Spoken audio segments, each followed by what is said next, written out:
It's 4 o'clock, and hello everyone. Good evening, everyone. I saw a lot of good evening messages. So, good evening, everyone. It's 4 o'clock. I think we are good to go with the session. So, the topic today is a burning one, wherein everyone related to CBSE school wants to know what NCF 2023 is. And we will be talking about NCF 2023 and overview of the draft. और but उसके पहले हम लोग base थोड़ा सा समझेंगे. अचानक से हम लोग पॉलिसी पे सीधा नहीं आ जाएंगे. थोड़ा बेस वर्क उसका करते हैं और फिर पॉलिसीज को इस ड्राफ्ट को समझेंगे तो ज्यादा अच्छे से समझ आएगी. Am I audible to everyone? Please reply in the chat box. I am visible. My PPT is visible. Please reply in the chat box so that we can move further. Okay, that's great. So NCF 2023 is a cardinal, very important topic. Thank you so much. Yeah, is a very important topic for we educators, and an understanding of it will make the process of bringing the national education policy to our schools and then to our classrooms easily. अगर हम आज NCF 2023 को decode करते हैं तो हमारे लिए NEP को अपने स्कूल में लाना थोड़ा सिंपल होगा. हम लोगों को एक स्टेप और मिलेगा कि कैसे NEP हमारे स्कूल में आएगा. तो सबसे ब्रीफली जो चीज एक समझ में आती है कि हम ये समझ लें कि NEP क्या है और NCF क्या है, और फिर हम आएंगे NCF 2023 पर. तो इसको बिल्कुल रिलैक्स होके समझिएगा कि होता क्या है. और बार बार ये क्या हो रहा है कि कभी NEP सुनाई देता है, कभी फिर NCF 2022 आ जाता है, फिर NCF 2023 आ जाता है. तो ये क्या हो रहा है, तो इसका बेस वर्क थोड़ा क्लैरिटी के साथ अगर हमें समझ में आता है देन इजी होगा आगे का प्रोसेस. सो समझना ये कि बिल्कुल कॉम्प्लीमेंट्री है. NEP के बिना NCF नहीं है और NCF के बिना NEP नहीं है. Both are complementary. लेकिन NEP क्या है, द नेशनल एजुकेशन पॉलिसी 2020 क्या है, वो एक ओवर आर्चिंग विजन एंड गोल बताती है फॉर द एजुकेशन सिस्टम. वो ओवर आर्चिंग गोल या विजन बताती है, मतलब कि डेस्टिनेशन है, वो हमें NEP तक पहुंचना है. और NCF क्या है, वो गूगल मैप है. उस गूगल मैप को अगर आप लेते हैं तो आप NEP तक पहुंच जाएंगे. तो NCF हमें गाइडेंस देता है या ट्रांसलेट करता है कि इन गोल्स को हम एक करिकुलम में कैसे कन्वर्ट करें ताकि NEP प्राप्त हो. क्योंकि अब NEP की reality, I always say love it hate it, but you can not do without NEP. NEP will come to every CBSE school sooner or later. तो इसको जितना जल्दी हम समझ ले बेहतर है, क्योंकि जो गवर्नमेंट है वो एक के बाद एक ड्राफ्ट दे रही है, डॉक्यूमेंट दे रही है. तो और वो एक्सटेंसिव और एग्जॉस्टिव डॉक्यूमेंट्स हैं. तो जितनी जल्दी हम लोग समझेंगे तो उतना हम कॉम्पिटेंट होंगे उसको अपने स्कूल में लाने के लिए. तो हम रिलेशनशिप के ऊपर थोड़ा समझ रहे हैं. तो आपको ये समझ में आ गया कि NEP एक डेस्टिनेशन है जो हमें प्राप्त करना है, अपने स्कूल्स में, अपने क्लासरूम्स में लाना है. लेकिन सिर्फ बोलने से कि इसको प्राप्त करना है या लाना है, आप ला नहीं पाएंगे. इसको लाने के लिए एक रास्ता आपको चुनना होगा. रोज क्लासरूम में आप ऐसा क्या कराएंगे या आपके स्कूल का करिकुलम क्या होगा कि NEP आएगा, ये आपको NCF बताता है. Okay, am I audible to everyone? Because I'm not audible to Reena Kumari. So Reena Kumari ma'am, please check your network. I hope I'm audible to most of the people here. Yes ma'am, you are audible. Oh, thank you so much. Okay. So relationship आपको बेहतर समझ में आएगा कि हमें NEP को प्राप्त करना है और NCF वो रास्ता है. NCF बोलता है कि आप जो भी करिकुलम अपने स्कूल में लाते हैं, NCF जो भी लेटेस्ट NCF है, वो ये कहते हैं it should be meaningful, it can not be obsolete, it should be meaningful and relevant to the current needs. अब ये समझ में आ गया है कि हम 21st सेंचुरी के बच्चों को केटर कर रहे हैं. 21st सेंचुरी के बच्चे बिल्कुल डिफरेंट हैं जिन ऑडियंस से हम पहले डील कर रहे थे. तो इसके हिसाब से हमें बिल्कुल रेलेवेंट और मीनिंगफुल एक करिकुलम लाना है. और जो NEP ने डायरेक्शन सेट किया है, वो अगर हम ये NCF को फॉलो करेंगे, ये रोड मैप को फॉलो करेंगे, तो वो गोल अचीव हो जाएगा तुरंत. तो this is the simple relationship between NEP and NCF. अब NCF 2023 अपने आप में 628 पेजेस का डॉक्यूमेंट है, और 628 पेज के डॉक्यूमेंट को कोई एक घंटे में हम लोग केटर नहीं कर सकते हैं. सो हमने आज ओवरव्यू की बात की. एक ऐसी इंफॉर्मेशन का हम लोग आज एक्सचेंज करेंगे जो हम एजुकेटर्स के लिए एट स्कूल लेवल जरूरी है. क्योंकि ओवरव्यू से आपको क्लैरिटी हो जाएगी कि किस किस चीजों में चेंज मांगा जा रहा है, चेंज आने वाला है. NEP NCF बिल्कुल टुगेदर वर्क करते हैं और एजुकेशन सिस्टम जो है वो बिल्कुल अलाइंड है. ताकि जो ब्रॉडर गोल्स है ऑफ नेशनल डेवलपमेंट और प्रिपेयरिंग 21st सेंचुरी लीडर्स वो बन के आ जाएं। इन दोनों का एजेंडा एक ही है, अलाइनमेंट में है एनसीएफ और NEP. Okay, so moving on to the next slide. It is a draft, अभी ये पक्का नहीं हुआ है, ये भी ड्राफ्ट है, ये अप्रैल 2023 में ही आया है। जब एनईपी 2020 भी आया था उसके पहले उसका ड्राफ्ट आया था। हम लोगों से, एडुकेटर्स से, एकेडमिशियन से, पेरेंट्स से, टीचर सबसे एक सुझाव मांगा गया था मिनिस्ट्री ऑफ एजुकेशन में कि अगर आप कोई सुझाव देना चाहते हैं, कहीं आपको लगता है कि ये फीजिबल नहीं है, डूएबल नहीं है, या ऐसे करने से ऐसा नुकसान हो सकता है या इसका फायदा है, तो अब सुझाव के लिए ओपन होता है एक ड्राफ्ट। अब जब सुझाव देते हैं और बड़े बड़े सुझाव अगर बहुत ज्यादा कॉमन आते हैं तो फिर चेंजेस भी आते हैं, और अगर चेंजेस नहीं, if you think this is fine, तो फिर ये आपके डॉक्यूमेंट बन के आ जाता है। So same happened with NEP and now this is the same thing that is happening with NCF 2023।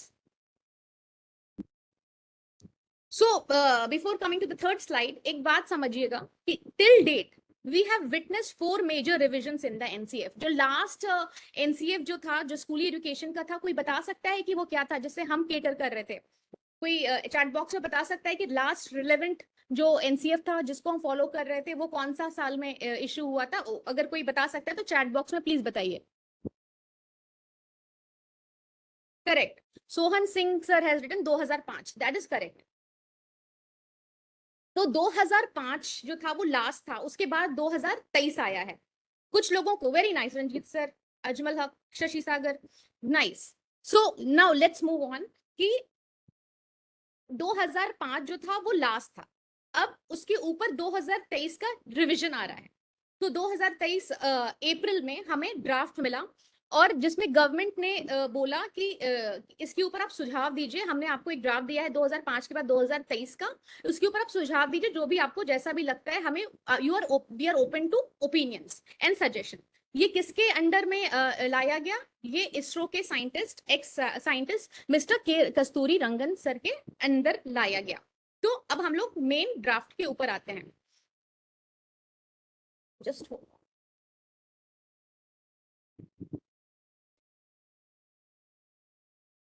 so NCF 2023 is set to be implemented from 2024। हमें लगता है कि ये अगर ये ड्राफ्ट बन के ये पक्का डॉक्यूमेंट बन गया तो 2024 से ये इम्प्लीमेंट हो जाएगा। और एजुकेशन मिनिस्ट्री ने इनवाइट किया है comments and suggestion on the draft. Kasturi Rangan sir ने चेयर किया इस कमेटी को, और जो लास्ट एनसीएफ जो ड्रॉन था वो 2005 में ही आया था, जिसके ऊपर ये है।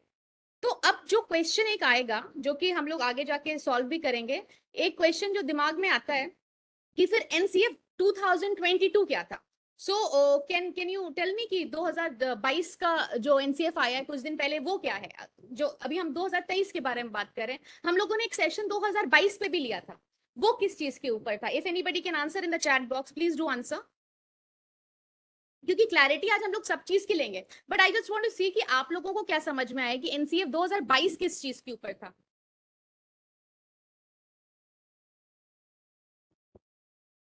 Anybody in the chat box? NCF 2022 आया था फाउंडेशनल स्टेज पर, ठीक है। और अभी हम लोग जो बात कर रहे हैं हम वो स्कूल एजुकेशन पे, जो नेक्स्ट स्लाइड हम लोगों का उसी के ऊपर आंसर करेगा आपको। Correct, 3 to 8 years। एनईपी अपने आप में एक बड़ी पॉलिसी है जो कि 3 decades के बाद आई है, ठीक है। अब किसी भी एजुकेशन पॉलिसी को 5 से 10 साल में अपग्रेड हो जाना चाहिए, because kids are evolving at and उनका एक्सेलरेशन जो स्पीड है वो बहुत ज्यादा हाई है। तो कोई भी पॉलिसी जो होती है अपडेशन 5 से 10 साल में हो जानी चाहिए। बट अपनी जो एनईपी है 2020 की, I hope my slide is visible to everyone, please answer me, is my slide visible और it's not visible? Yes. Some are writing no, some are writing yes. Preeti ma'am, can you check if my slide is visible or not? Ma'am, it's visible. It's visible. I'm Charlene. Oh, okay, Salim ma'am. Can you please, who cannot see my slide, please check at your end why it's not visible. Ma'am, maybe network issues हो सकते हैं. Okay, okay, okay, thank you ma'am. Oh. So NEP जो है एक policy है, वो cover करती है 5+3+3+4 को। तो फॉर दैट जो एनसीएफ है वो 4 एनसीएफ सभी आएंगे। पहला एनसीएफ आ चुका है 2022 में, जो कि फाउंडेशनल स्टेज को एड्रेस कर रहा था कि छोटे बच्चे जो प्री स्कूल में जाते हैं वो बिना करिकुलम के नहीं हो सकते, because 85% of brain cumulative development जो होता है वो इसी स्टेज में होता है। तो पॉलिसी ने इस बात को बहुत ज्यादा इंपॉर्टेंस दी और एनसीएफ 2022 आ गया, जिसमें हम छोटे बच्चों को केटर करते हैं कि हम उनको कैसा एक करिकुलम दें, उनको कैसे एक फ्रेमवर्क में डालें ताकि एनईपी अटेन हो। जो एनईपी ने सेट किया है गोल अपने बच्चों के लिए, अपने इंडियन सिटीजन्स के लिए, अपनी जनरेशन के लिए, जो जनरेशन नेक्स्ट बनेगा उसके लिए curriculum. Now that is clear, that is for foundational stage जो कि छोटे बच्चों के लिए हो रहा है। अब यहाँ पे मेजर जो आज जो हम बात करेंगे वो हम अपने अपने वाले के लिए बात करेंगे जो कि स्कूल एजुकेशन है। तो this NCF 2023 is about NCF SE इसको कहते हैं, because this is NCF for school education, जिसको हम लोग 2023 की बात करते हैं। ओके, अब इसके बाद क्या एनसीएफ आएगा? NCF for adolescent education. आप देखते होंगे इतनी सारी सीबीपीज जो होती है, वेबिनार्स होती है, एडोलेसेंट एजुकेशन पे होती है। तो सरकार ने या एनईपी ने ये देखा कि एडोलेसेंट एक ऐसा टाइम है जहां पे बहुत ज्यादा बच्चे को जो मेजर लाइफ डिसीजंस लेने होते हैं, कौन से स्ट्रीम्स में जाना है, क्या जो मेजर उसको कौन सा प्रोफेशन लेना है, उसको कहाँ इंटर्नशिप करनी है, वो जो जो मेजर लाइफ जो उसके आगे जाके फ्यूचर को सेट करेगा वो एडोलेसेंट के पीरियड में लेना पड़ता है। And the adolescent period is marked by lot of pressure, जहां पे बच्चे को peer pressure, parent pressure, marks लाने का pressure, plus the worst of all biological pressure, जो बॉडीली चेंजेस से बच्चा, साइकोलॉजिकल चेंजेस से, हार्मोनल चेंजेस से बच्चा खुद गुजरता है। तो अगर हम उनको सपोर्ट नहीं करते हैं एक अच्छे करिकुलम से, एक सपोर्टिव करिकुलम से, तो मेजर लाइफ डिसीजन वो गलत लेते हैं। ये जब हम भी एडोलेसेंट थे तो हमें बहुत ज्यादा हैंड होल्डिंग या बहुत ज्यादा सपोर्ट नहीं था। तो एनईपी ने रियलाइज किया कि जहां पे बच्चे का मेजर लाइफ डिसीजन है, जहां पे वो जाके आपके कंट्री का एक फंक्शनिंग इंडिविजुअल बनेगा, वहां पे वो करिकुलम ही नहीं है जिसमें उसको सपोर्ट मिले, जहां पे उनको मैक्सिमम सपोर्ट चाहिए। इसलिए NEP is working on the third NCF, that is NCF for adolescent education, जो कि पाइपलाइन में है, वो भी आ जाएगा। We are right now on school education. उसके बाद आएगा एनसीएफ फॉर टीचर्स एजुकेशन। अब वो एनसीएफ हम लोगों के लिए क्या लेकर के आएगा, दैट इज स्टिल टू सी। लेकिन ये एनईपी जो है ये 4 एनसीएफ्स में डिवाइडेड है। ये आपको क्लैरिटी बिल्कुल होनी चाहिए, कभी भी कंफ्यूज मत होइएगा। अगर आपको मेरा पीपीटी नहीं दिखाई दे रहा है तो आप मेरी बात सुन लीजिए, because I am reading everything from the PPT, so you know just focus on everything. बिल्कुल छोटी छोटी चीजें अगर जरा सी भी मिस होंगी, इसीलिए हम लोग फिर एम्बिग्विटी में चले जाते हैं कि व्हाट एग्जैक्टली इज हैपनिंग। सो बिल्कुल सिंपल रखिए कि NEP 4, I am repeating again, NEP 4 NCF के बारे में बात करता है। एनसीएफ 2022 आ चुका है फाउंडेशनल स्टेज पे, जिसमें प्री स्कूल के बच्चों को अप टू क्लास 3, जिसमें फाउंडेशनल लिटरेसी एंड न्यूमरेसी के ऊपर है। अभी हम लोग आज बात करें स्कूल एजुकेशन के लिए, इसके बाद आएगी एडोलेसेंट एजुकेशन के लिए, क्योंकि आपको हमने बता दिया कि एडोलेसेंट एजुकेशन कितना ज्यादा इंपॉर्टेंट है। And then the fourth one will be on teachers education, जिसके अंदर क्या होगा ये हम लोगों को देखना होगा और उसके ऊपर भी हम लोग इसी तरह से डिस्कशन करेंगे। NEP 2020 is therefore is the base of all the above 4 curriculum framework. I told you कि वो एक डेस्टिनेशन है, एनईपी एक डेस्टिनेशन है, एक गोल है जिसको अटेन इन 4 के थ्रू ही करना होगा। What exactly you have to do, जो अगर आप प्री स्कूल के टीचर हैं आप जरूर एनसीएफ 2022 पढ़ें, अगर आप नॉर्मल स्कूल टीचर हैं जो कि 12th तक केटर कर रहा है वो जरूर 2023 पढ़े। और 2023 के अंदर 2022 भी आता है, फाउंडेशनल को भी इसमें इनकॉर्पोरेट किया गया है। एडोलेसेंट एजुकेशन आने वाला है, अगर आप एडल्ट्स के साथ, एडोलेसेंट्स के साथ डील कर रहे हैं और आप योर फाइंडिंग की ये एज में हम उसको वो चीज, वो इन्फॉर्मेशन नहीं दे पा रहे या वो काउंसलिंग नहीं दे पा रहे। अभी प्रीवियस हम लोगों का जो सेशन पीएससीसी का था वो था सोशल इमोशनल लर्निंग, तो सोशल इमोशनल लर्निंग के ऊपर काफी कंटेंट होगा एडोलेसेंट पे। अगर आप सोशली और इमोशनली किसी को समझते हैं तो lot of problems get solved. तो and teachers education will be the 4th NCF. अगर ये 4 एनसीएफ को हम सीबीएसई स्कूल्स ने फॉलो कर दिया तो हमारा स्कूल एनईपी कंप्लायंट होगा। I hope the base work for the session is clear.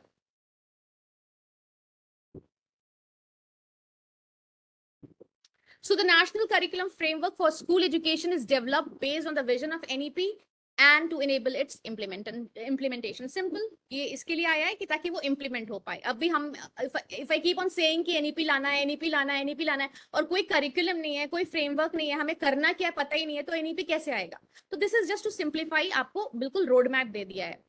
और ये 3 से लेके 18 साल तक को केटर करता है। जैसे कि हमने कहा एनसीएफ 2023 जो है वो 22 को भी इनकॉर्पोरेट करके ही लाया गया है, तो ये 3 से लेके 18 साल के बच्चों को केटर करता है। और diverse institution in India, CBSE school जो भी इनको लागू कर रहे हैं obviously they are diverse in nature, तो सारे डाइवर्सिटी को मद्देनजर रख के ही इसको बनाया गया है। और ये 4 स्टेजेस में डिवाइडेड है। अब तक तो ये हमें रटा चुका होगा 5+3+3+4 करिकुलम। एंड पेडागोजिकल रिस्ट्रक्चरिंग करनी है हमें स्कूल एजुकेशन की अकॉर्डिंग टू एनसीएफ 2023। नाउ ये बेस वर्क जो कि बिल्कुल क्लियर है कि हमें एनसीएफ 2023 की जरूरत क्या पड़ी। एक एनसीएफ हमारे पास 2005 का भी था, फिर 23 लाने की जरूरत क्यों है, क्यों जानना जरूरी है। क्योंकि जब आप क्यों जानते हैं तो आपका क्या करना है और किस बेस पे करना है ये की इसकी क्लैरिटी होती है। तो why do we need NCF 2023? ये स्कूल एजुकेशन को ट्रांसफॉर्म करना है, ये 21st सेंचुरी के बच्चों को केटर करना है। तो transform is a big word, यानी कि हमें ट्रांसफॉर्मेशन की तरफ जाना है। ये नहीं कि थोड़ा छोटा मोटा चेंजेस है, इट्स ट्रांसफॉर्मेशन। तो स्कूल एजुकेशन को हमको ट्रांसफॉर्म करना है और उसको इन लाइन लाना है एनईपी के।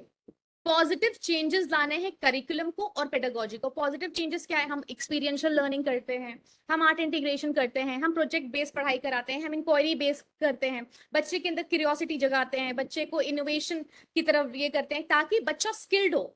अगर वो थियोरेटिकली बहुत ज्यादा इंडाउट है, उसको सब कुछ आता है, 100 में 100 मार्क्स लाता है, मगर अनप्रिडिक्टेबिलिटी के इस टाइम पे अगर again there is a pandemic like corona और उसमें उसके साथ कोई ट्रेजेडी हो जाती है, तो उसके अंदर स्किल हो, रिजिलियंस हो to bounce back.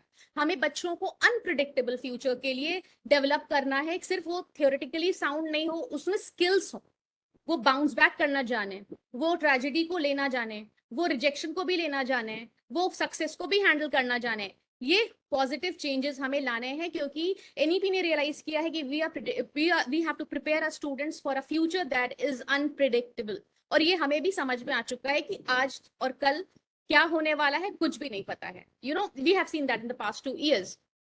Now the second change is the focus is on changing educational practices rather just ideas which include the school environment and culture. अब स्कूली कल्चर और एनवायरमेंट के बारे में क्या कहते हैं, आपको एनईपी इंक्लूसिविटी के ऊपर बात करता है।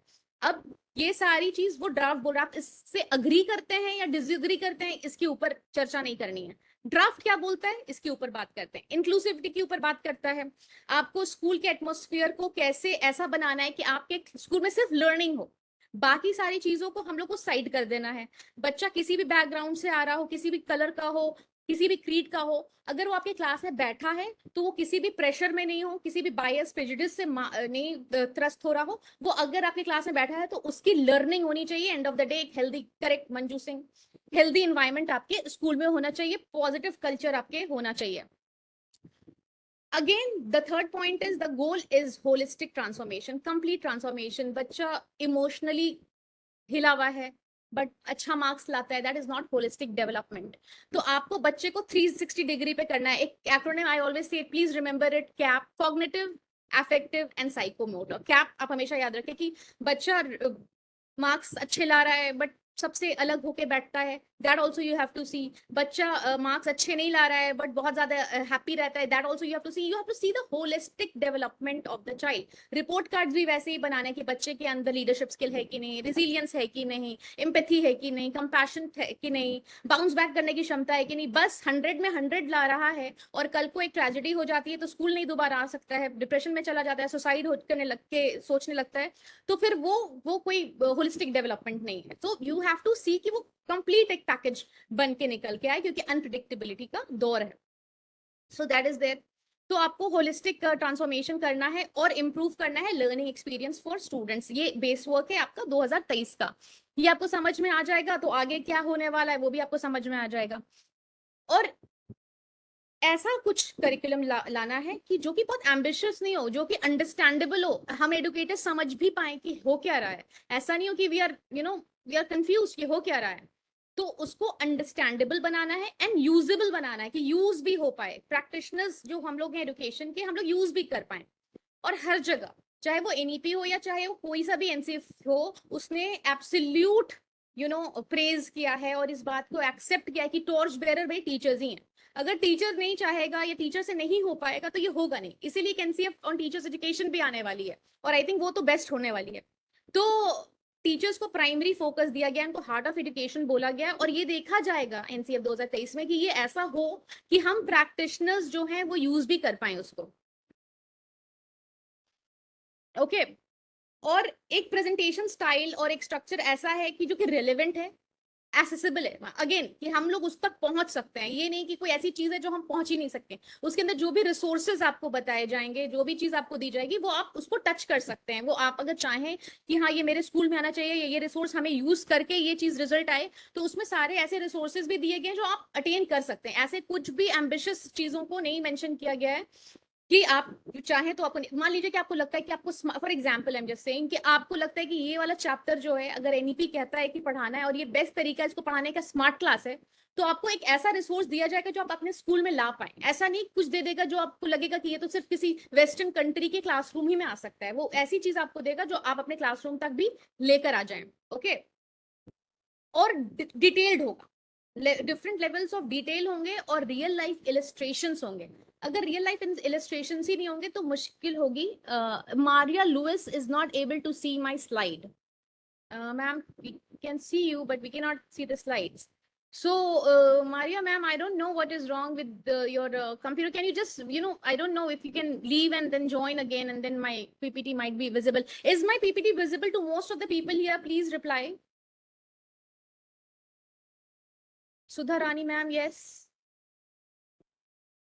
Devanji, somebody is saying yes, somebody is saying no. Salim, ma'am, can you check what is happening? Yes, no is very frequent. It's visible, ma'am. It's visible, na? Yes, ma'am. मे भी वहाँ उनके area में network issues हो गए, इस वजह से उन्हें नहीं दिख पा रहा है। I think it's raining also. Maybe उसकी वजह से कुछ network issue यस होगा. मैम, बाकी तो यहाँ से तो चल रहा है। Should I rejoin again, ma'am? No ma'am, continue. Okay. Because yes and no जो है ना वो बहुत ज़्यादा frequent है. That's why I'm a little confused. Okay, let's even if my PPT is not visible, please try to hear what I'm saying. बिल्कुल आपको clarity आ जाएगी because I'm speaking everything from crystal clear भी कोई कह रहा है. Thank you so much. Let's begin. तो real life illustrations उसमें दिए जाएंगे, क्योंकि अगर हमें कोई ऐसी कोई बात बोल देता है जिससे रियल लाइफ कोई कनेक्शन नहीं है। आई ऑलवेज से जिन्होंने बीएड की पढ़ाई बहुत अच्छे से की होगी, बीएड में आप कोई भी कोर्स चले जाएं, कोई से भी सब्जेक्ट में, कोई से भी डिसिप्लिन में चले जाएं, वो लोग हमेशा कहते हैं कि रियल लाइफ जो एग्जाम्पल से ही बेस्ट समझ में आता है। हमें भी अगर कोई चीज बोली जाती है बट अगर हमें रेफरेंस होता है उसका रियल लाइफ से, तो चीजें ईजी होती हैं to practice. So this is what why do we need NCF 2023? If you want to take us, those who can see my PPT can take a screenshot. इससे आपको clarity आएगी कि NCF 2023 आया क्यों है 2005 के बाद स्कूल एजुकेशन पे। ओके, ऑब्जेक्टिव क्या है इसको भी क्लैरिटी से समझते हैं। Just a minute. As I already said कि मीनिंगफुल होना चाहिए। बहुत बार क्या होता था कि आप कोई ऐसी चीज पढ़ रहे हैं जिसका रियल लाइफ में कोई मीनिंग नहीं है। आपको कोई ऐसी चीज पढ़ाई जा रही है जो कि कंप्लीट ऑब्सोलीट है। अगर आप किसी भी इंडस्ट्री में घुसते हैं, for example tech education industry, तो आप वैल्यूबल कैसे बनते हैं? क्योंकि उस इंडस्ट्री की आपको समझ है। एजुकेशन, यू टेक एजुकेशन, आप टीचर हैं, आप समझते हैं कि इसमें केटर क्या किया जा सकता है, और उस इंडस्ट्री की कोई ऐसी प्रॉब्लम जिसको आप सॉल्व करें, वो स्किल आपके अंदर होना चाहिए। बट अगर आप प्रॉब्लम को एड्रेस करना ही नहीं जानते हैं, आप ये जानते ही नहीं कि उस इंडस्ट्री की नीड्स एंड रिक्वायरमेंट्स क्या हैं, so you won't be then it would be a problem. So हमें जब भी कोई करिकुलम को ऐसे डिजाइन करना है कि बच्चा जिस भी क्षेत्र में जाना चाहता है, जिस स्ट्रीम में जाना चाहता है, उस स्ट्रीम की उसको अंदरूनी समझ हो, उसमें वो स्किल हो कि वो ऊपरी नॉलेज नहीं अंदरूनी नॉलेज भी जान पाए, और उस क्षेत्र का जो प्रॉब्लम है ना उसमें भी उसको सॉल्व करने की उसमें क्षमता हो। ये तब वो सॉल्व कर पाएगा जब आप उसको एजुकेशन मीनिंगफुल दे रहे हैं, रेलेवेंट दे रहे हैं। ऐसा नहीं उसको पता ही नहीं रेलेवेंट है जो, because most of the people if you see they don't have, they are not talking relevant things. उनको रेलेवेंस नहीं पता है। रेलेवेंस कहाँ से आता है? जब आपको उस चीज के ऊपर पूरा का पूरा कमांड हो। तो आप बच्चे को ऐसे, अब ये एनसीएफ आगे आप जब स्लाइड्स में हम लोग 9th-10th के बोर्ड्स एग्जामिनेशन के ऊपर बात करेंगे तो आप देखेंगे कि बच्चे को कंठस्थ नॉलेज हो, जो हिंदी में वर्ड होता है कि बच्चे को कमांड हो, whatever the child you giving knowledge to the child, वो उसको अंदर से पता हो। हम लोग कहते हैं किसी वर्ड को अगर बताना है तो तोड़ के बताओ, ताकि बच्चे को पता चले कि इसके बाद ये चीज क्यों लगी है, उसका पूरा संधि विच्छेद पता होना चाहिए।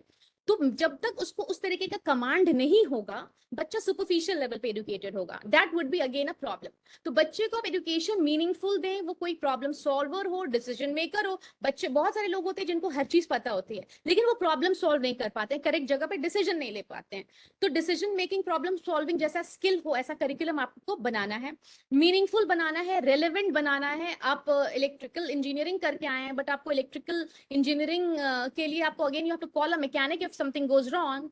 तो फिर आपकी एजुकेशन जो है वो ना तो मीनिंगफुल है, ना रेलेवेंट है, और ना तो टेलर्ड है आपके स्पेसिफिक रिक्वायरमेंट। क्योंकि अगर हमने 5 साल इलेक्ट्रिकल इंजीनियरिंग करी है तो हमें कुछ तो पता होगा इलेक्ट्रिक्स के बारे में, कुछ तो तार तो जोड़ने आता होगा, बट क्या होता है लोग बिल्कुल ब्लैंक होते हैं, they call for a mechanic.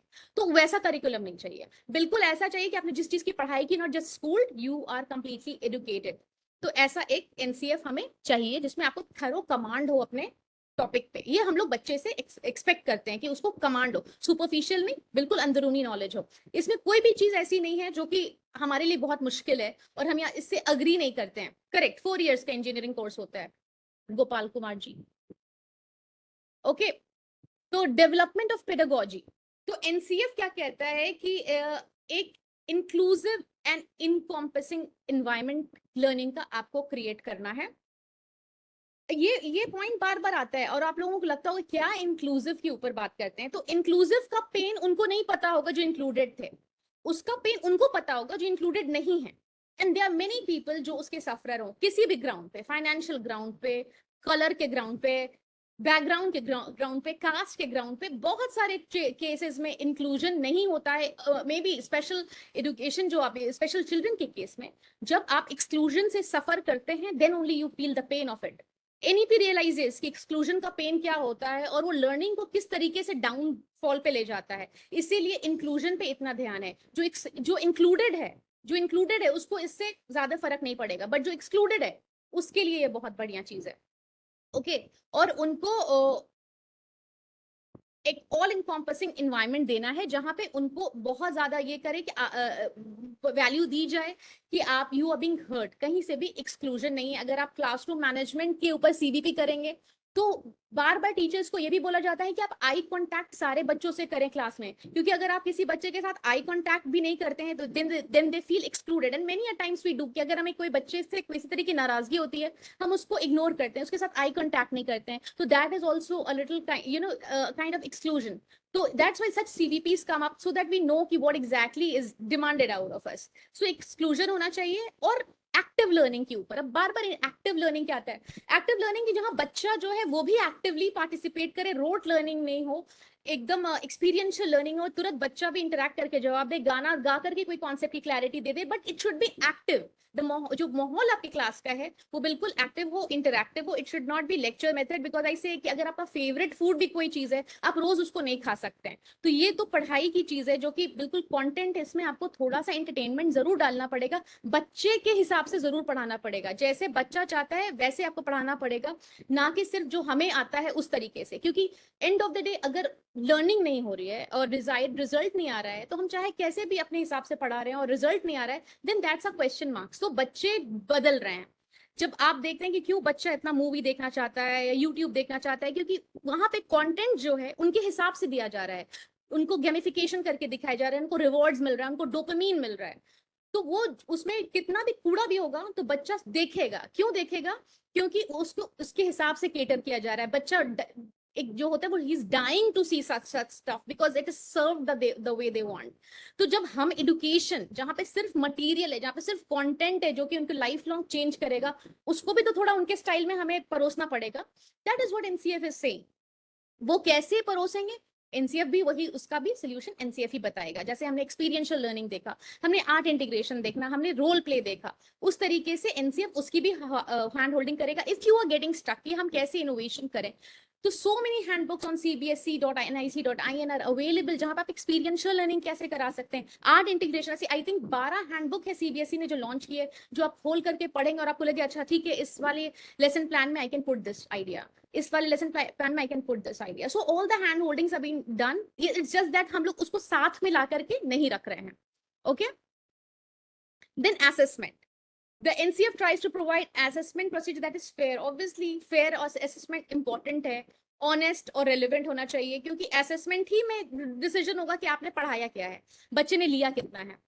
और फॉर्मेटिव असेसमेंट, जहाँ पे छोटे छोटे question answer, oral test, role play, छोटा सा क्विज, जहाँ पे ज्यादा कुछ बिठा के करना नहीं है, बट एक छोटा सा आप 5-10 मिनट का टेस्ट लेते हैं और आपको समझ में आ जाता है कि आपने जो डिलीवर किया था वो बच्चे ने पकड़ा है कि नहीं। Then teachers development, this is the most important point. Teachers जो है वो क्रूशियल कंट्रीब्यूशन करेंगे गुड लर्निंग एनवायरनमेंट क्रिएट करने में। जो फ्रेमवर्क है वो उसको क्रिएट किया जा रहा है ऐसे, और प्रोग्राम्स ऐसे बनाए जा रहे हैं कि ताकि टीचर्स में वो एबिलिटी हो, और अगर एबिलिटी पहले से है तो और निखर के आए, ब्रशअप होकर के आए, और उनको वो पर्सपेक्टिव दे ये सारे ट्रेनिंग्स और ये सारे प्रोग्राम्स, जिससे एनसीएफ एक रियलिटी बन पाए। Okay, so these are the objective of NCF 2023। I don't think कि इसमें कोई भी ऐसी चीज है जो कि बहुत रॉकेट साइंस है, बिल्कुल सिंपल सिंपल सी चीज है जो कि बहुत लोग पहले से समझ रहे थे, अब इनको ये समझ में आ गया okay, NCF 2023 is also speaking on these lines. This is directly from the NCF. Okay, so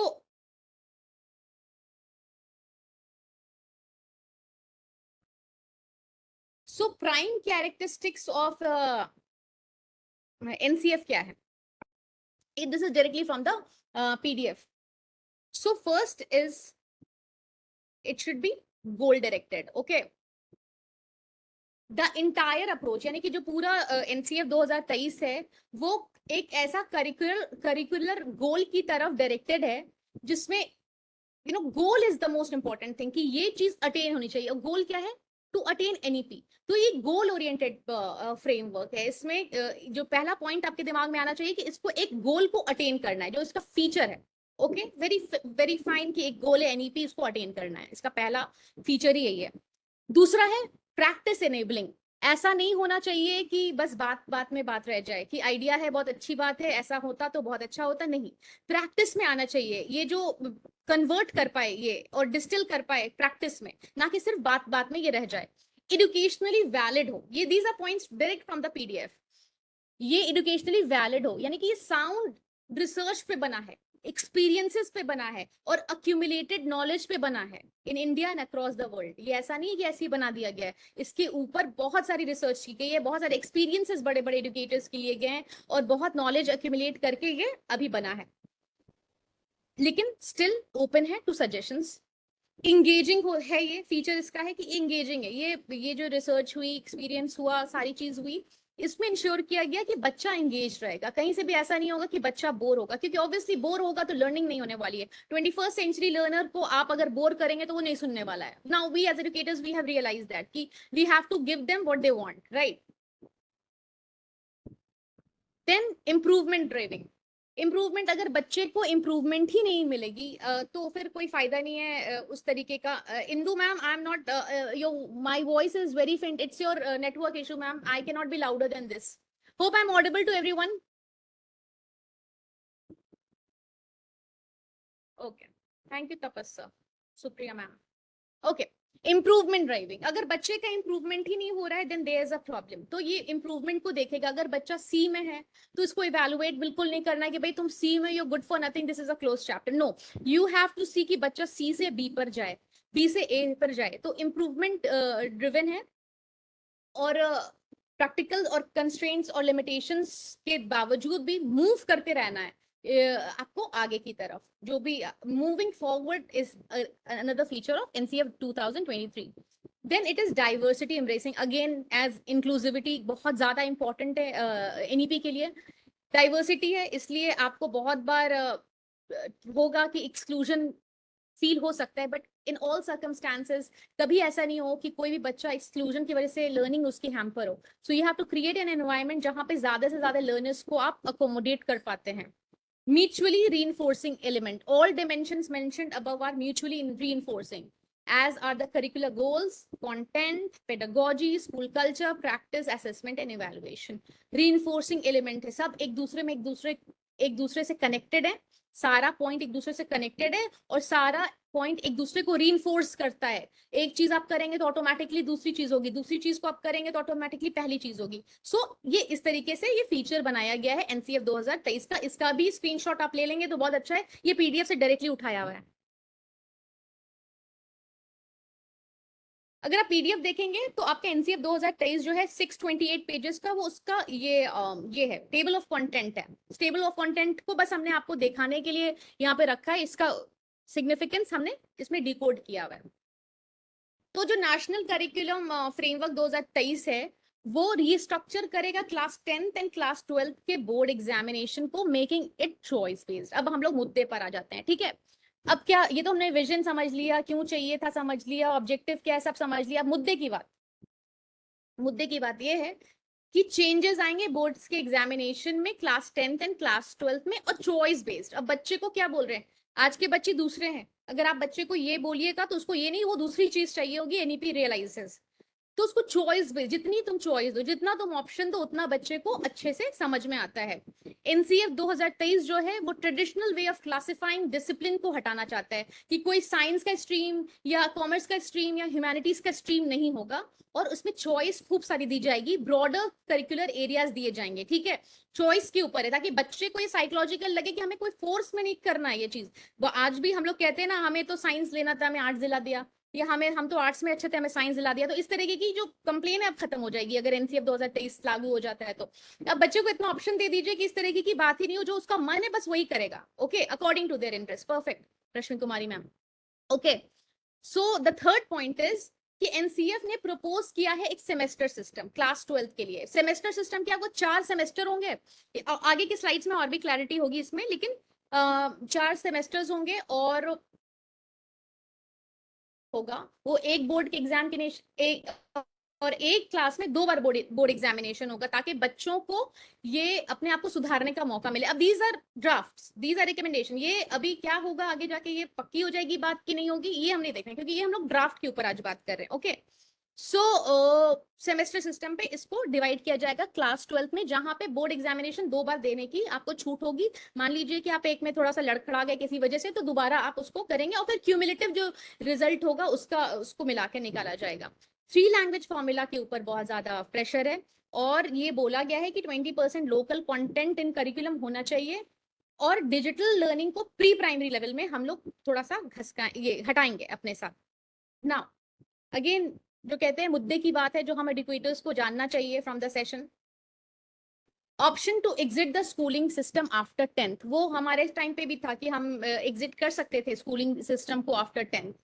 ठीक है, दूसरा है बोर्ड एग्जामिनेशन, जो हम लोग के लिए बहुत इंपॉर्टेंट पॉइंट है कि बोर्ड एग्जामिनेशन ट्वाइस होंगे क्लास साल में, 11वीं में और 12वीं में. सेमेस्टर सिस्टम को इंट्रोड्यूस किया जाएगा 11th एंड 12th में. Removal of stream system in 11th and 12th and inclusion of text on Indian heritage. अब ये तो हमें समझ में आ चुका है इतनी बार एनईपी के ऊपर सेशन करते करते कि इंडियन हेरिटेज इथोस कल्चर में बहुत प्राइड लेना है. तो जो भी कंटेंट जो डाल रहा है एनसीईआरटी या सीबीएसई, जो भी रिकमेंडेशन दे रहे हैं वो है कि बच्चे को इंडियन हेरिटेज के बारे में पता होना चाहिए. जब अपने रूट्स को, अपने जेनेसिस को आप अच्छे से जानेंगे, आप अपने आप थ्राइव करेंगे. तो ये हमारा जो है 5वां पॉइंट है. ठीक है, इसको एक बार और रिपीट कर देते हैं. बोर्ड एग्जामिनेशन 2 बार ही होगा, सेमेस्टर सिस्टम होगा 12th में और रिमूवल होगा स्ट्रीम सिस्टम का. This is clear. ये these are all recommendation in the draft. अब ये अगर ये पक्का हो गया तो फिर ये बन कर आ जाएगा. ना रिकमेंडेशन और क्या है, पहले क्या होता था, मंडे टू फ्राइडे स्कूल होता था, लेकिन student now will according to the NCF draft 2023 students should go to schools 5.5 days a week with Saturdays as a half day study. ठीक है, ये क्लियर बात समझ में आती है. उसके बाद क्या है, क्लास पीरियड्स जो होंगे वो 40 मिनट के होंगे for preparatory and middle school. जो क्लास के जो पीरियड होते हैं वो 40 मिनट के होंगे प्रिपरेटरी और मिडिल स्कूल के लिए, और 50 मिनट के होंगे 9 to 12 के लिए। क्लैरिटी, कोई बहुत बिग डील नहीं है। एकेडमिक ईयर जो होगा वो 180 स्कूल डेज होगा या 34 weeks across all stages of education होगा। This is another recommendation that the draft has brought. Okay, now up to grade 2 क्या होगा, इसको भी आप समझते हैं। तो जो एनसीएफ का जो ड्राफ्ट है उसमें बोला कि असेसमेंट टूल में रिटन एग्जामिनेशन बहुत जरूरी होता है। जब तक क्लास 2 का बच्चा कुछ लिख के नहीं दिखाएगा तो नहीं पता चलेगा कि बच्चे का नॉलेज कैसा है। बच्चे के नॉलेज को कैलकुलेट करने के लिए जो असेसमेंट टूल हमें लेना है उसमें रिटन एग्जामिनेशन का भी इंपॉर्टेंट रोल होगा। This is what the draft is saying. Foundational stage पे क्या होगा, दो सिंपल मेथड से आप जाइए। फाउंडेशनल स्टेज है तो बच्चा छोटा होता है, लिखना नहीं जानता है, तो आप उसको ऑब्जर्व करेंगे। उसके आपके ऑब्जर्वेशन से आपको पता चल जाएगा कि बच्चे की लर्निंग क्या है। और दूसरा जो आप उसको करेंगे कि उसका जो एरिया ऑफ डेवलपमेंट है उसका आपको एनालिसिस करके प्रोवाइड करना होगा कि अगर मान लीजिए कि बच्चे का सोशियो इमोशनल डेवलपमेंट कैसा है, कॉग्निटिव डेवलपमेंट कैसा है, इसके ऊपर आपके ऑब्जर्वेशन से आप फाइनल असेसमेंट टूल इसको आप बना सकते हैं।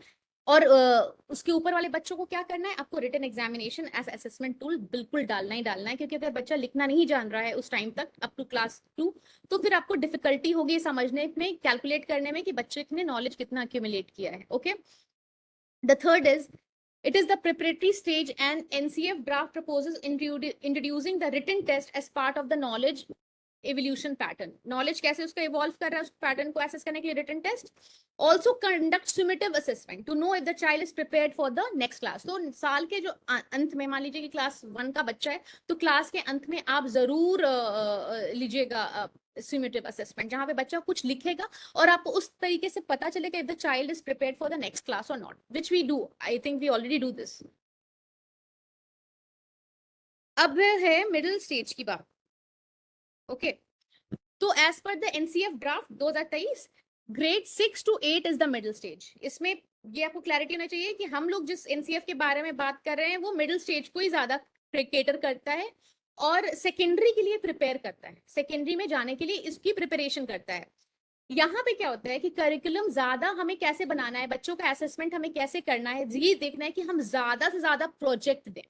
ये आप माइंड में बिल्कुल रखिएगा कि अगर हम बच्चे को एनसीएफ 2023 हमें लागू कराना है एनईपी को अटेन करने में, तो we are giving a lot of projects to them. आप समर वेकेशन है, दशहरा हॉलीडेज है, विंटर वेकेशन है, या in between also if you think that this topic is complex और if you think this topic should be completely internalise होना चाहिए। हमने जैसे पहले ही बोला कि कमांड होना चाहिए बच्चे का, आपको लगे कि ये वाला जो टॉपिक है इस पे बच्चे का ऑलराउंड कमांड होना चाहिए कि उसकी क्रिएटिविटी भी नजर आए, उसको क्लैरिटी भी हो जाए, उसमें उसका इनोवेशन भी दिख जाए, उसकी कॉन्सेप्ट भी डिकोड कर ले। Give them a project, that is what this is saying. Experiments labs में आप जरूर ले जाएं, जहां भी आपको लगे दिस इज कॉम्प्लेक्स और ये ज्यादा रोट लर्निंग या थियोरेटिकल बेस नहीं है, take them to labs, experiments कराइए, एक्सपीरियंशियल बनाइए। डेटा बेस जरूर आप देखिए, कंप्यूटर है, मैथ्स है, जहां पे डेटा बेस का काम आ सकता है वहां पे role play and investigation. This is what this is learning by doing. जब correct Manju Singh, very nice. So this is learning by doing. जब तक बच्चा लर्निंग बाय डूइंग नहीं करेगा, जब तक खुद से वो नहीं कोई चीज को ऑपरेट करेगा, जितना भी आप बोल रहे वो चीज उसको नहीं हासिल होगी। ये हमारे मिडिल स्टेज में हमें देखना है। तो give them a lot of projects, give them a lot of experiments, role plays, investigation. अगर आप कराते हैं तो आप क्या कहते हैं, आप एनईपी की तरफ अपना नेक्स्ट कदम लेते हैं। Conduct periodic assessment to synthesize their knowledge at year end, midterm and unit and. आप पीरियोडिक असेसमेंट जरूर लें। पीरियोडिक असेसमेंट क्या होता है, एक चैप्टर हमने खत्म हुआ या आप दो वीक में लेते हैं या वीकली लेते हैं, लेकिन पीरियोडिक आप उनको असेसमेंट ये करें ताकि आपको ये समझ में आए कि कोई लर्निंग गैप्स तो नहीं हो रहा है। ऐसा तो नहीं है कि इस टॉपिक के बाद ये टॉपिक जो किया इसमें कहीं ना कहीं गैपिंग आ गई है। जैसे कैसे है, एनईपी है, एनसीएफ 2022 है, 2023 है, तो कहीं आप लोगों के बीच में कोई गैप्स नहीं आ जाए कि आप समझ ना पाए कि 22 से 23 कैसे आ गया। सो वी मेक श्योर कि वो गैप्स ना आए। तो हमें भी बच्चों के साथ ये देखना है कि कनेक्टिविटी, करेक्ट मंजू सिंह, ये कनेक्टिविटी बनी रहे और बच्चे को ये नहीं लगे कि इस टॉपिक से हम इस टॉपिक पे कैसे आ गए। क्योंकि अगर कहीं भी लर्निंग गैप होता है ना तो बच्चे का कमांड हाथ से छूटने लगता है। उनको लगता है कि अच्छा जैसे कि फॉर वेरी सिंपल एग्जाम्पल कि अगर बच्चा 2 दिन स्कूल नहीं आता है, तीसरे दिन स्कूल आता है, तो उसको कंफ्यूजन होता है कि क्या क्या छूट गया, फिर उस गैप को मेंटेन करने में बहुत प्रॉब्लम होता है। तो लर्निंग गैप्स नहीं होने चाहिए, ये भी बहुत इंपॉर्टेंट एक पॉइंट है। इसलिए पीरियोडिक असेसमेंट बहुत जरूरी है। उस असेसमेंट के थ्रू आप भी समझ जाएंगे बच्चा कहाँ पे है। Topic to topic connection, very nice. So Rashmi Kumari ma'am, तो आप बिल्कुल टॉपिक टू टॉपिक कनेक्शन आप मेंटेन करें। Thanks, thanks for helping me. Okay, now subject wise content proposal. अब जो भी एनसीएफ जब पक्का बन करके आ जाएगा और हमें लागू करना पड़ेगा, तो आप ये जरूर देखिएगा कि कंटेंट आपको कैसे करना है। लोकल 20%, जहां का भी बच्चा है उसको लोकल नॉलेज 20% उसमें होनी ही चाहिए, correct. National 30%, regional 30% and global 30%। कितना कितना ये क्लैरिटी दिया है इसमें कि अगर आप सब्जेक्ट वाइज कंटेंट कर रहे हैं डिवाइड सोशल साइंस का, तो लोकल 20%, नेशनल 30%, रीजनल 30%, ग्लोबल 30% करें। और class 9 and onwards history, political science, economic life and geography को सेपरेट यूनिट में आप ऐसे जरूर डिवीजन करें, जहाँ पे आपको पता चले कि बच्चे को इस तरीके के नॉलेज होलिस्टिकली पता है। ऐसा नहीं कि बच्चे को सिर्फ ग्लोबल नॉलेज पता है, लोकल कुछ पता ही नहीं, जिस रीजन का उसका कुछ पता ही नहीं है, या फिर बच्चे को लोकल पता है, रीजन ग्लोबल नहीं पता है। तो उस तरीके का कहीं पे भी कमांड हो तो ऊपर से नीचे का, नीचे से। Kanchan Kumari ma'am, attendance will be given if you remain here for 45 minutes. So बिल्कुल आपको कमांड होना चाहिए नीचे से लेके ऊपर तक, ठीक है। किस चीज को रिपीट करना है, नेक्स्ट स्लाइड में देखते हैं, ठीक है। Now board examination. अब इसमें एनसीएफ 2023 ने क्या क्या बोर्ड एग्जामिनेशन के बारे में बात की है। हमने पहले भी बताया कि 2 बार होगा। ताकि क्यों होगा, अब ये सवाल है कि भाई क्यों होगा, 2 बार क्यों होगा, हम लोग को क्यों नहीं 2 बार लिया था। ताकि स्टूडेंट्स को both enough time and opportunity हो परफॉर्म वेल। क्योंकि बोर्ड्स का एग्जामिनेशन क्या होता है, बहुत बार बहुत ब्राइट बच्चे भी नहीं अच्छा कर पाते, बहुत बार कुछ नहीं जानने वाला अच्छा कर लेता है। तो एक तरीके से ना चेक होगा। और thank you so much for your compliment ma'am. So check होगा, ठीक है, कि इनफ टाइम भी है, अपॉर्चुनिटी भी है टू परफॉर्म वेल। और बोर्ड एग्जामिनेशन 2 बार होगा, तो बच्चों को जो जो स्ट्रेस लेवल से वो सफर करते हैं, उस स्ट्रेस लेवल को भी केटर किया जाएगा, ठीक है। Students can then appear for a board examination in courses they have completed and feel ready to. इसकी क्लैरिटी हम लोग आगे वाले स्लाइड में लेंगे। इसका क्या मतलब है, इसकी क्लैरिटी आगे वाले स्लाइड में आने वाली है।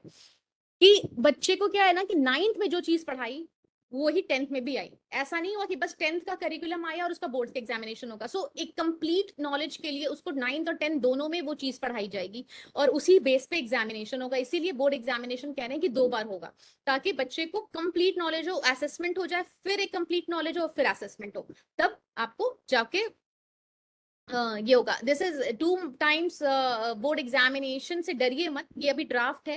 अब ये फाइनल जब बन के आएगा तब होगा। और ये जो भी है ड्राफ्ट, जैसा भी ड्राफ्ट है, ये बच्चों को ही माइंड में लेकर के रखा गया है। इसमें आई हैव सेड कि एक पूरी की पूरी आर्मी लगती है इस तरीके के डॉक्यूमेंट को बनाने के लिए। हम अपनी लिमिटेड सोच में कोई चीज को देखते हैं, बट ये पॉलिसी मेकर्स जो होते हैं वो पूरे के पूरे चीज को, पूरे के पूरे सिनेरियो को देख करके बनाते हैं। तो जरूर इसका रिजल्ट कुछ चाइल्ड ओरिएंटेड ही होने वाला है, ओके।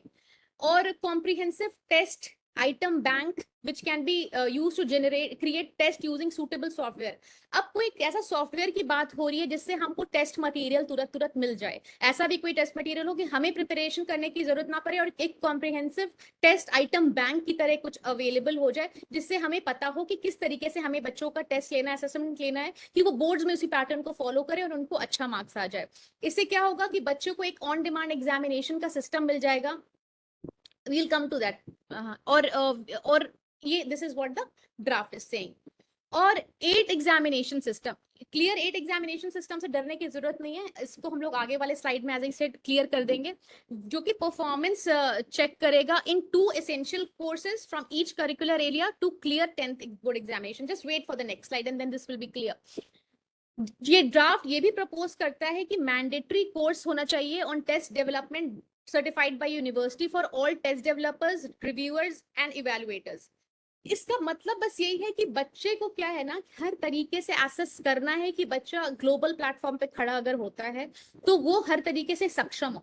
वो सक्षम उसका रिजल्ट के पहले का जो प्रोसेस से गुजरेगा, ऐसे प्रोसेस से गुजरेगा कि वो प्रोडक्ट रेडी होगा कि वो ये करने के लिए सक्षम होगा। इस प्रोसेस के ऊपर आज हम लोग बात कर रहे हैं, okay.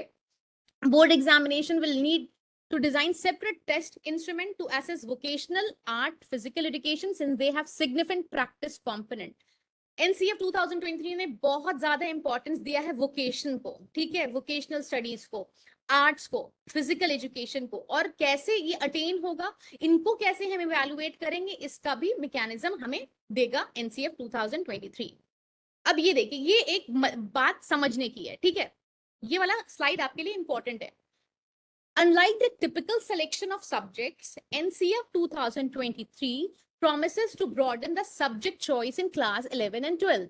Students will study 16 courses that will be segregated under 8 curricular areas. These areas are defined as, इसमें कुछ भी इंटिमिडेट मत होइएगा, यहाँ पे क्या है, 8 एरियाज दिया हुआ है, humanities, mathematics and computing, vocational education, physical education, arts, social science, science and interdisciplinary area. ठीक है, ये 8, इसको क्या कहेंगे, इसको क्लैरिटी लीजिए, ये बार बार जब आपको दिखेगा तो आपको क्लियर हो जाएगा। पहली दफा में थोड़ा सा इंटिमिडेटिंग डरता है इंसान की, ये क्या अचानक से आ गया। ये क्या है, 8 करिकुलर एरियाज है।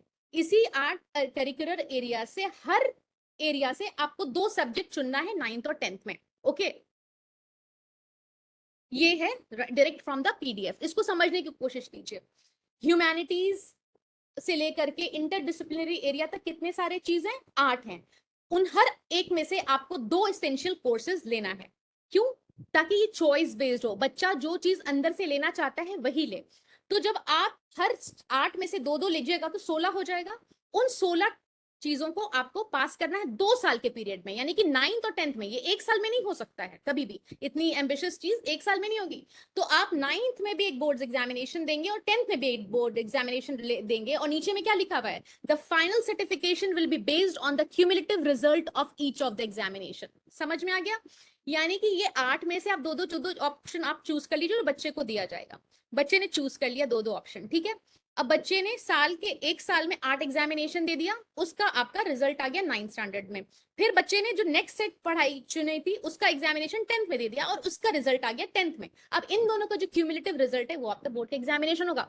तो इसके पीछे का आप रीजन देखिए कि बच्चे को कंठस्थ नॉलेज होगा कि नहीं, बच्चे को अपने सब्जेक्ट पे कमांड होगा कि नहीं। ये तो हम लोगों को लग रहा है कि होगा, ये डिफिकल्ट होगा, एम्बिशियस है, ये जो भी है, ये हमारी अपनी ओपिनियन है, बट चाइल्ड सेंट्रिक है। इस बात की क्लैरिटी होगी कि 9th और 10th में क्या होगा, ठीक है। नाउ दिस, अब हम आ गए हैं 11th और 12th के सिस्टम में। आपको 9th और 10th की आई होप की क्लैरिटी हो गई। अब हम लोग 12th के सिस्टम में आ गए। अब यही 8 करिकुलर एरियाज है जो पहले भी थे। अगर आपको पीछे के स्लाइड में दिखा दें तो करिकुलर एरियाज देखिए, humanities, social science, science, mathematics, computing, arts, vocational education, sports and interdisciplinary area, यही है। यही 11th 12th में भी करिकुलर एरियाज वही रहने वाला है। इसके पीछे जाइए तो यहाँ पे भी वही है। इसका 2-2 आपने लेके 9th और 10th पास कर लिया, यानी कि आपको ह्यूमैनिटीज, मैथ, कंप्यूटिंग सारे 8 में कमांड हो गया 2 साल में। अब आप 2 साल का कमांड लेकर के आ गए 11th स्टैंडर्ड में, क्योंकि करिकुलर एरिया सेम है। अब स्पेशलाइजेशन पे थोड़ा सा जाइए, लेकिन आपको चॉइस बेस्ड यहाँ पे भी किया है। मान लीजिए कि आपने ह्यूमैनिटीज लिया, अब आपको यहाँ पे से 4 ऐसी चीजें चुननी है। मान लीजिए आपने ह्यूमैनिटीज चुना, अब ह्यूमैनिटीज के अंदर आपने लैंग्वेज लिया। अब ऊपर आप हेडिंग पढ़िए, डिसिप्लिन, और ब्रैकेट में क्या लिखा हुआ है, 4 courses with in each discipline. यानी कि लैंग्वेज के अंदर 4 ऑप्शंस हैं, लिटरेचर के अंदर 4 ऑप्शंस हैं, फिलोसफी के अंदर 4 ऑप्शंस हैं, इतने सारे ऑप्शंस हैं। अब जाहिर सी बात है, पहला क्वेश्चन दिमाग में ही आएगा कि स्कूल इतने सारे ऑप्शंस देगा कि नहीं। That is not for us to discuss, हमें तो पॉलिसी का ड्राफ्ट समझना है। तो ये क्लैरिटी प्राप्त कीजिए कि 9th और 10th से बच्चा ह्यूमैनिटीज पकड़ के आया है। अब आपके पास 11th स्टैंडर्ड में आया है, उसने ह्यूमैनिटीज एक ऑप्शन लिया, और ह्यूमैनिटीज के ऑप्शन डिसिप्लिन लिया, लैंग्वेज। अब लैंग्वेज के अंदर जो 4 कोर्सेज होंगे वो चारों उसको फिनिश करने होंगे, ताकि उसका कमांड हो लैंग्वेज पे। अगर सोशल साइंस में उसने हिस्ट्री लिया है तो हिस्ट्री के अंदर जो 4 डिसिप्लिन के अंदर 4 डिसिप्लिन के ऑप्शन होंगे वो क्लियर करे। इसको, ये थोड़ा सा ज्यादा इंफॉर्मेशन है, बट इसको आपको समझना पड़ेगा अगर आपको एनसीएफ 2023 समझना है। अगर साइंस लिया है और फिजिक्स आपने ऑप्शन लिया है तो फिजिक्स के अंदर की जो 4 डिसिप्लिन है वो भी बच्चे को करना है। इन टोटल इन सब में से मिला के आपको 16 खत्म करना है, 16। तो अगर आपने ह्यूमैनिटीज के 4 ले लिए, मैथमेटिक्स के 4 ले लिए, वोकेशनल स्टडीज के 4 ले लिए, और मान लीजिए कि साइंस के 4 ले लिए, तो आपके 16 हो गए। इन 16 पे आपका होगा। बट पॉइंट क्या है कि अगर ये अटेन कर लेता है बच्चा, तो आप सोचिए कि जो ह्यूमैनिटीज वो 9 से लेकर 12 तक पढ़ रहा है, उस पर उसका कमांड किस तरीके का होगा, वो करिकुलम को बनाया कैसे गया होगा कि वो टिप टू टो उसका नॉलेज वो लेकर के आएगा। This is what we are thinking now. Link between class 9th और 10th एक बार जरा जल्दी से समझ लेते हैं. Students will have to clear 8 board examination. 8 board examination से बिल्कुल ये मत सोचिएगा कि 8 बार बोर्ड, बहुत बार ये क्लैरिटी नहीं होती है. 8 board examination, again I will take you to the previous slide. ये जो 8 है ना, इसका एग्जाम, ह्यूमैनिटीज का एग्जामिनेशन, मैथमेटिक्स, कंप्यूटिंग का examination, these are the 8 examination we are talking about. Okay, तो ये 8 एग्जामिनेशन होगा और फाइनल सर्टिफिकेशन तभी होगा जब आप 9th और 10th दोनों का बोर्ड्स का रिजल्ट एक्यूमुलेट करके आपको मिलेगा. Each of these examination will assess there hold on courses they learned in class 9th and 10th. अगर 2 साल आप किसी भी चीज को पढ़ते हैं तो ऑब्वियसली आपका नॉलेज उसके ऊपर बहुत बड़ा हो जाता है, और बच्चा जिस उम्र में है जहाँ पे बिल्कुल एब्जॉर्ब करता है वो, तो उनके लिए काफी अच्छा होगा. अंडर द करंट सिस्टम जो अभी है उसमें कोई लिंक नहीं है 10th में और 9th में. ठीक है, कुछ चीज जाती है, कंटिन्यू करती है, कुछ चीज नहीं करती है. तो यहाँ पे कंटिन्यूटी का एक रिश्ता बनाया गया है. Okay, and student across boards have to pass at least 5 subject to clear class 10. ज्यादा बोर्ड्स में ये होता है 5 से पास कर लिया, हो गया. यहाँ पे बच्चे का ओवरऑल कमांड देखना है और उसको चांस भी देना है, अपॉर्चुनिटी भी देनी है, टाइम भी देना है उसको. उसको पूरा उस चीज से, मतलब उसको पूरा क्या कहते हैं, वो बिल्कुल स्पॉन्ज की तरह एब्जॉर्ब कर ले उस अपने करिकुलर एरिया को, वो भी देखना है. इसीलिए मॉड्यूलर बोर्ड एग्जामिनेशन हमने बनाया, ताकि ट्वाइस अ ईयर हो, सेमेस्टर सिस्टम हो. सेमेस्टर सिस्टम में क्या होगा, 4 सेमेस्टर होंगे. हमने 12th में देखा, if you are here for 45 minutes you will be marked present, and the final certification will be based on the cumulative result of each of the examination. तो आपको 9th 10th 11th 12th में ही major changes अपना NCF 2023 लेकर के आए, जिसके हमने ऊपर बात कर ली है. ये हमने पहले भी क्लैरिफाई करा दिया है. इसको आप लोग फिर एक बार देख लीजिए कि चॉइस बेस्ड होना चाहिए. और जैसे कि ये यहाँ पे 8 करिकुलर एरियाज है, तो अगर एक सब्जेक्ट एक डिसिप्लिन भी ले रहे हैं तो उस डिसिप्लिन का 4 पॉइंट आपको लेना पड़ेगा, ताकि आपको उस डिसिप्लिन की कंप्लीट नॉलेज हो. वैसा करके आपको 16 चॉइस बेस्ड कोर्सेज करना है और 4 सेमेस्टर होगा. Okay, done. ये चेंजेस कब तक आएंगे, ये भी एक क्वेश्चन है कि ठीक है ये सब तो हो गया, लेकिन ये चेंजेस कब तक आ जाना चाहिए. तो according to government's announcement, text books based on the revise NCF will be introduce in school from 2024-2025 academic session में आपका आ जाएगा. और this indicates that the changes proposed in the NCF will begin to be implemented in the classroom starting from the next academic session. Next academic session से NCF 2003 पे आधारित किताबें भी आपके करिकुलम में आ जाएंगी.